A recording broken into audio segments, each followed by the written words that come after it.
श्री स्वामी समर्थ. नमस्कार. तुमच्या सर्वांचे माझ्या यूट्यूब चॅनलमध्ये खूप खूप स्वागत. तुमच्या सर्वांच्या इच्छा मनोकामना पूर्ण होत हीच स्वामी महाराजांच्या चरणी प्रार्थना करते आणि आजच्या आपल्या एका नवीन व्हिडिओला सुरुवात करते.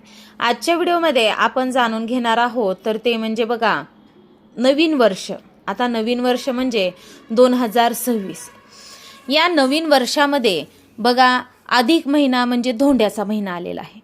मग या धोंड्याचा महिना हा जो धोंड्याचा महिना आहे तो कधीपासून सुरू होतो, तसेच या धोंड्याच्या महिन्यामध्ये आईची ओटी भरायची असते मुलींनी, याबद्दल आपण सविस्तररित्या जाणून घेणार आहोत.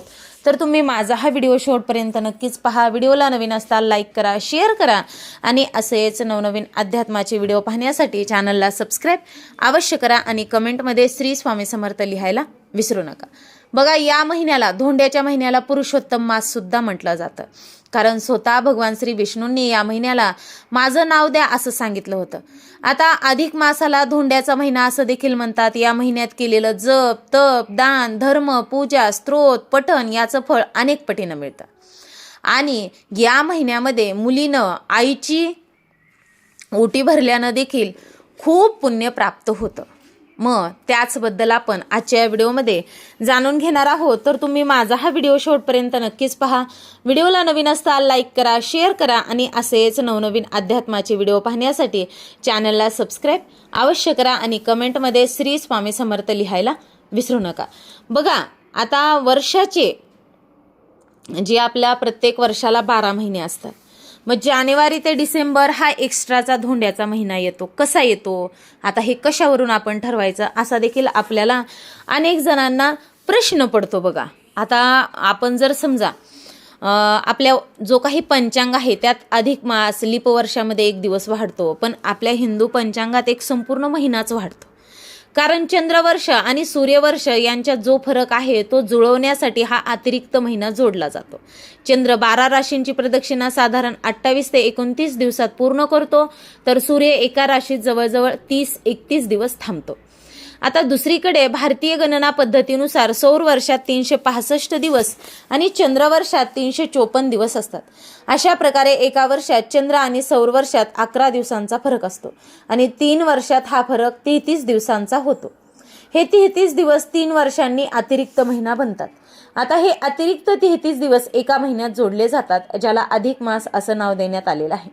असं केल्याने व्रत उत्सवांची बघा अधिक म्हणजे पंचांग किंवा हिंदू कॅलेंडर सूर्य आणि चंद्रवर्षाच्या गणनेवर आधारित आहे. अधिक मास हा चंद्रवर्षाचा अतिरिक्त भाग आहे, जो 32 महिने 16 दिवस आणि 8 तासाच्या फरकाने तयार होतो. हे अंतर भरून काढण्यासाठी किंवा सूर्य आणि चंद्रवर्ष यांच्यात संतुलन निर्माण करण्यासाठी अधिक मास येतो.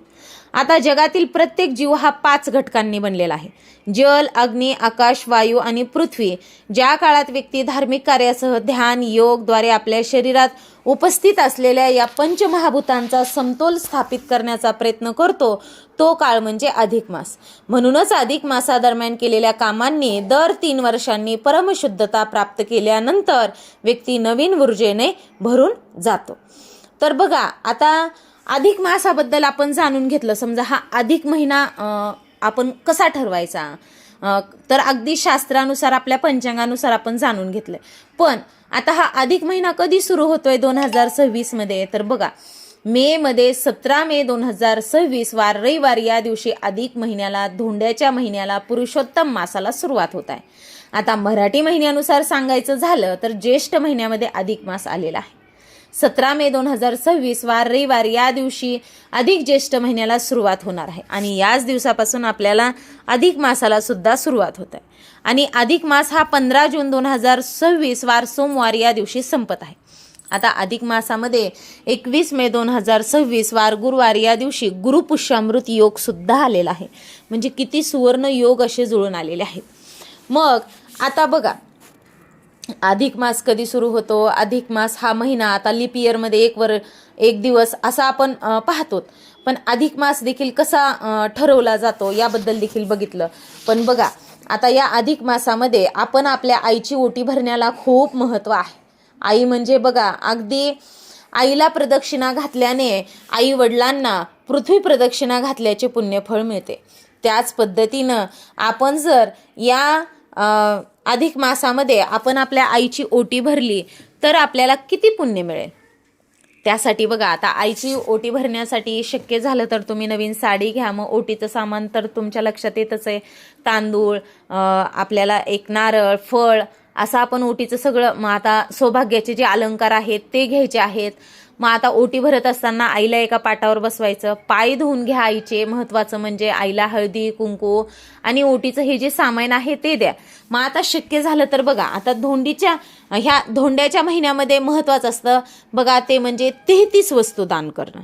मग तुम्ही 33 फळं द्या किंवा 33 बताशे किंवा 33 धोंडे करा, किंवा मग 33 प्रकारचे फळं तर आले, पण मग तुम्ही अनारसे देखील देऊ शकता. या धोंड्याच्या महिन्यामध्ये अनारशाला खूप महत्त्व आहे. सगळ्यात महत्त्वाचं म्हणजे अनारसे आहेत बघा. मग जरी समजा आपल्याला फळं, बताशे देखील देऊ शकता. आता 33 फळाच्या ऐवजी समजा आपण 5 फळं घेतले, बताशे घेतले आणि 33 अनारसे घेतले तरी देखील चालेल. आईची अशा पद्धतीने छान ओटी भरा. आईचं दर्शन म्हणजे आईचा आशीर्वाद घ्या. बघा, खूप पुण्य प्राप्त होईल. अधिक मासाला खूप महत्त्व आहे. त्यानंतर बघा, अधिक महिन्यामध्ये जोडवी देखील बदलली जातात. मग जोडवी बदलताना आता जोडवे हे कधीही चांदीचीच घालावं, त्यामागे देखील शास्त्र आहे. मग जोडवे अधिक महिन्यामध्ये बदलणं देखील खूप शुभ म्हटलं जातं. म्हणून आता जोडवे बदलताना आपले जे जुने जोडवे आहेत ते आपले स्वतःचे वैयक्तिक जोडवे आहेत, ते कोणाला देऊ नका. अगदी आपण वाढवले तरी देखील चालतात. बघा, आमच्याकडं असंच म्हटलं जातं, हे जोडवे समजा आपण द्यायचे, थोडक्यात मोडले तरी म्हणतात, आणि मग ह्याच पैशामध्ये अजून थोडे एक्स्ट्राचं पैसे वगैरे घालून वाढवणं असं म्हटलं जातं.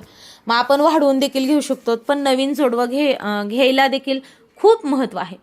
तसेच या महिन्यामध्ये 3 वेळेस आपण गाईला 33 धोंडे करून खाऊ घालण्याला खूप महत्त्व आहे. कारण की गाईच्या अंगामध्ये 33 कोटी देवदेवतांचा वास आहे. या महिन्यामध्ये कोणतंही शुभ कार्य जे आहे तर ते केलं जात नाही बघा. कारण की आता या म्हणजे बघा, शुभ कार्य, मग विवाह असेल, गृहप्रवेश असेल, नवीन व्यवसायाची सुरुवात असेल, यासारखे शुभ कार्य या अधिक मासात म्हणजे हा पूर्ण जो धोंड्याचा महिना असतो या महिन्यात होतच नाहीत.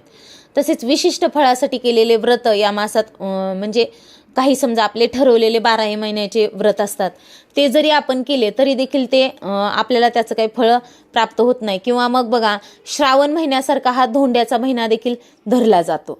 म्हणजे हा महिनाभर देखील उपवास केला जातो. या महिन्यामध्ये बघा, आपण अन्नदान करू शकतो, वस्त्रदान, गरजूंची मदत करू शकतो.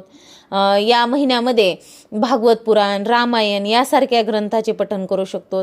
भगवान विष्णूंची पूजा, विष्णू सहस्त्रनामाचे पठण होईल तेवढं बघा आपल्याला पुण्यच प्राप्त करण्याचा प्रयत्न करायचा आहे. एखादीही समजा म्हणजे बघा, चुकून देखील कोणती चूक आपल्याला होऊ द्यायची नाही. कारण की हा जो धोंड्याचा महिना आहे खूप म्हणजे खूप महत्त्वाचा आहे. आता मी तुम्हाला पायातील जोडव्याचं बोलले, कारण की चांदीचे का घालायचे, तर चांदी लक्ष्मीप्रिय असल्याने या दिवशी चांदीच्या वस्तू घ्यायला खूप महत्त्व आहे. तसेच धोंड्याच्या महिन्यात जावयांना देखील बघा सोन्या चांदीचे वाण देण्याची परंपरा आहे. चांदी हा सात्विक, शुभ आणि धन वाढवणारा धातू आहे. या महिन्याला पुरुषोत्तम मास, माधव मास असंही म्हणतात. या महिन्यात केलेली पूजा, जप, दान, पाठ, सेवा याचं फळ 1000 पटीनं प्राप्त होतं. ज्याप्रमाणे श्रावण महिना असतो त्याचप्रमाणे अधिक मासाला देखील तितकंच महत्त्व आहे, पण थोडासा बदल आहे. कारण की श्रावण महिन्यामध्ये सगळे शुभ कार्य होतात, अधिक मासामध्ये शुभ कार्य होत नाही. तर बघा, अधिक मासामध्ये तामसिक पदार्थ, मांसाहार, उडदाचे पदार्थ देखील खाऊ नका. आणि काही जरी मी म्हणाल एक वेळेस कोणती देवाची सेवा नाही, माझं वैयक्तिक मत आहे, एक वेळेस देवाची सेवा, नामस्मरण कमी झालं तर हरकत नाही, पण आईची ओटी भरा. बघा, तुम्हाला या भगवान श्रीहरी विष्णू, माता लक्ष्मीची सेवा केल्याचं पुण्य प्राप्त होईल. बघा, कोणतेही समजा कुणीही असू द्या, आपल्याला म्हणजे निस्वार्थ प्रेम जर कुठं असेल ना तर ते आई आहे. त्यामुळे बघा, आपल्याला आईची मात्र ओटी या अधिक मासामध्ये नक्कीच भरायची आहे. अशा प्रकारे कोणत्या चुका करू नयेत, तसेच अधिक मासाबद्दलचा आपण थोडक्यात जाणून घेतलेला आहे. तर तुम्हाला माझा हा व्हिडिओ आवडला असेल, नक्कीच तुम्ही व्हिडिओला एक लाईक करा, शेअर करा आणि असेच नवनवीन अध्यात्माचे व्हिडिओ पाहण्यासाठी चॅनलला सबस्क्राईब अवश्य करा आणि कमेंटमध्ये श्री स्वामी समर्थ लिहायला विसरू नका. झालेली सेवा स्वामी महाराजांच्या चरणी अर्पण करते आणि माझा हा व्हिडिओ इथंच थांबवते. श्री स्वामी समर्थ. जय जय स्वामी समर्थ. धन्यवाद.